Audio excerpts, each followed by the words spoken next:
But I do think that if the only certainty about being the president of the United States is the uncertainty. You don't know what's coming next. And you've got to make an effort to always be learning, and you've got to make an effort to have at your disposal every possible tool, which this day and age includes technology. And I think that lack of understanding, of grasp of any technology whatsoever is hurting him in his approach. And I'll give you the perfect example, jobs. Okay. Right?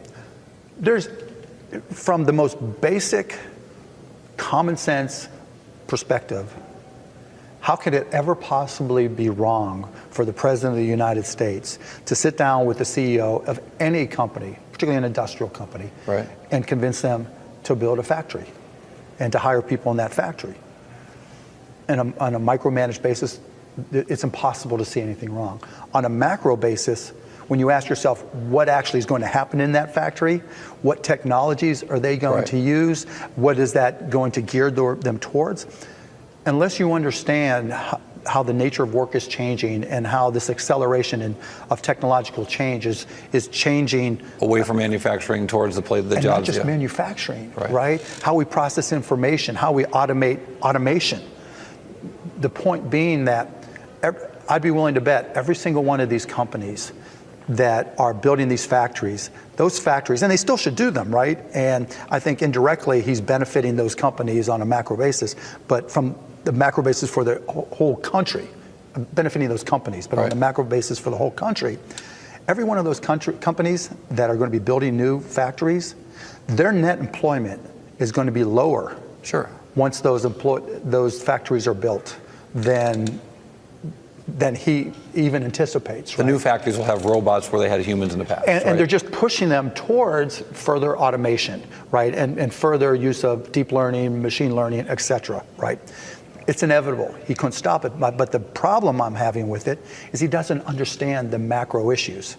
He thinks he's creating more jobs when in essence that's not happening.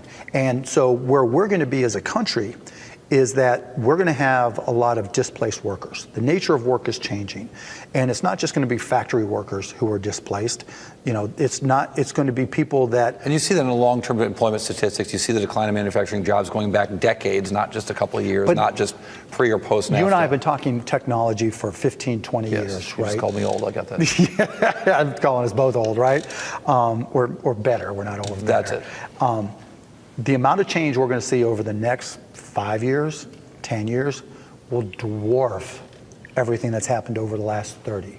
We went from automating pen and paper, right, with spreadsheets, to connecting PCs into local area networks to, you know, connecting people to each locally, other. Locally, right, to connecting networks to get the internet, to getting the network effect of communicating people globally and allowing that communicating, getting that productivity. And that really starts to happen about 2000, 98, 2000, right in there when the internet suddenly is getting into people's homes. Blast off. And then we get to, you know, Facebook in 2004, you know, all the network effect to people, right? And to the Slacks and everything, the network effect in business, the Salesforce.com. But now we're introducing artificial intelligence, machine learning, deep learning, neural networks, et cetera.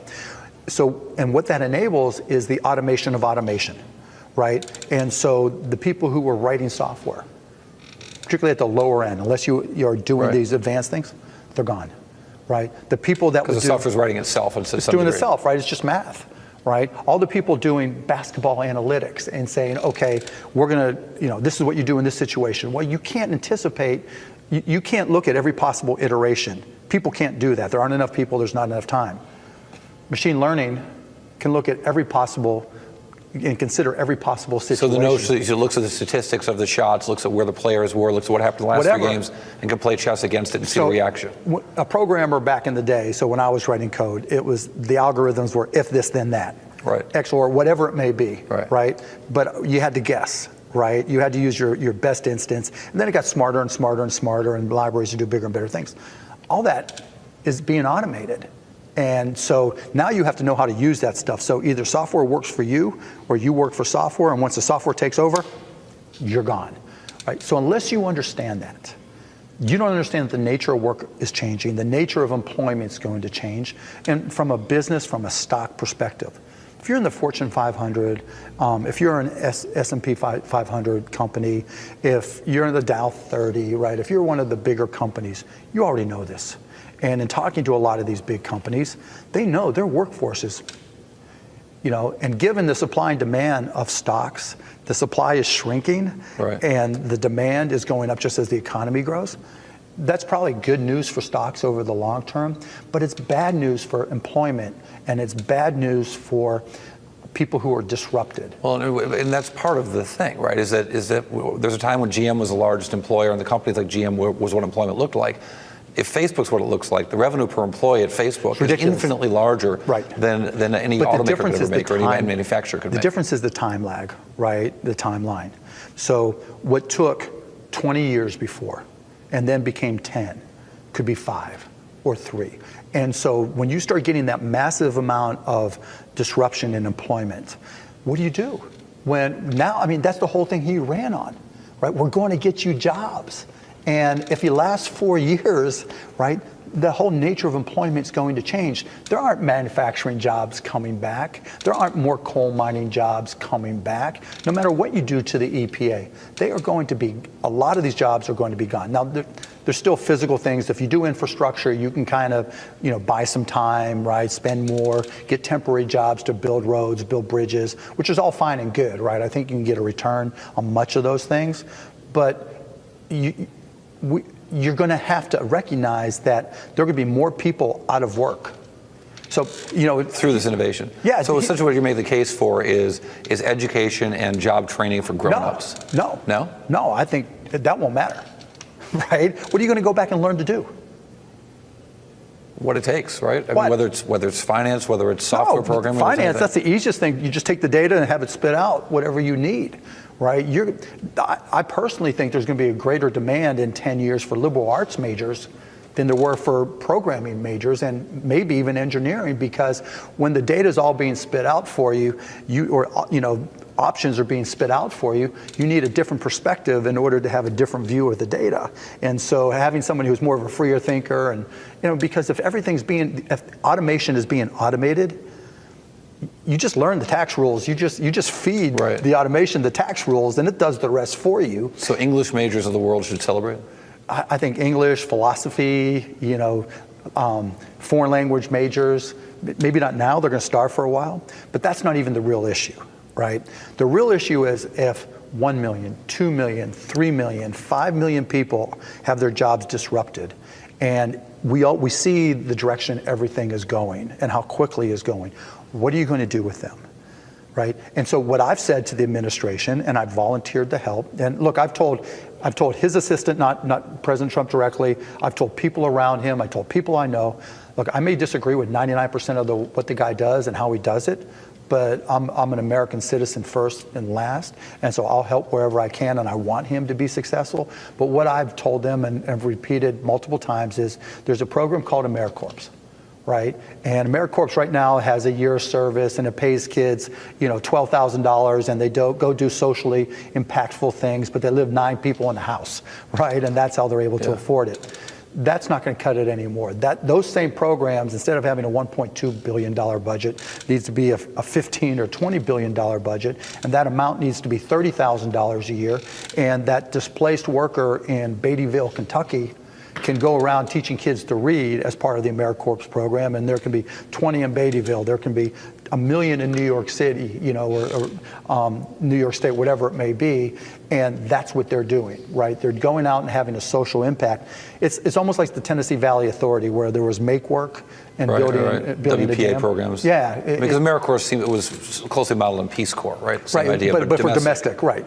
But having people come in and have a social impact and making it a real job, like you said, the WPA, the Tennessee Valley Authority, right?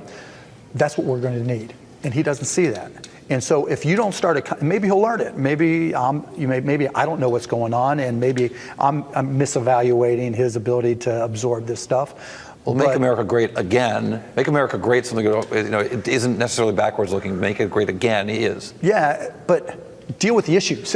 Right. Regardless of how you want to brand it, you got to deal with the issues, and the issues are the nature of work is changing. Automation is being automated. What looked like a great job graduating from college today may not be a great job graduating from college 5 years or 10 years from now. Look, having had a great job programming for the last 15 years, being a Python expert and integrating to this and that, might have been a great job for those 15 years. You might be out of work in 5 years. And I know I'm being kind of fatalistic on this, and hopefully I'm wrong, but in the event that there's a greater than 0% chance I'm right, somebody's got to start dealing with this stuff and recognize it and dealing with the macro issues. And to me, it's one of the most critical issues from a job perspective that we face, and he just doesn't get it. Do you think we saw anything different from the last president? Yeah, I mean, look, they came out with a paper saying a lot of these same things. And so, yeah, I mean, look, for all President Obama's faults, at least he made the effort to learn. I mean, when he first came out, when Obama was first elected, I was tearing him apart. I was tearing him apart on the SEC, what he was doing for entrepreneurs or lack thereof, the fact that, it seemed to be that everything got tougher for entrepreneurs and business. And you can go back in my blog, and I had no problems tearing him apart, just like I have no problems now. But to Obama's credit, he brought me in, even though I was being chased by the SEC, and he didn't commit to do anything and didn't change anything, but at least he listened, and he responded in a manner that made me think he understood. And he also brought in not just me, but tech guy after tech guy after tech guy to try to understand all these.